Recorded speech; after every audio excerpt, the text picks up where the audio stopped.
பண்ணலாம். ரொம்ப ரொம்ப டேஸ்டா இருக்கும்.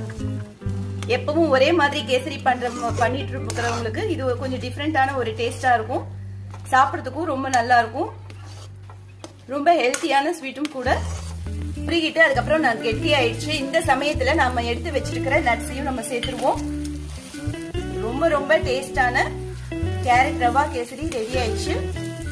இது கொஞ்சம் ஆறட்டும். ஆறதுக்கு அப்புறமா நம்ம இதை ஒரு பவுல்ல மாத்திக்குவோம்.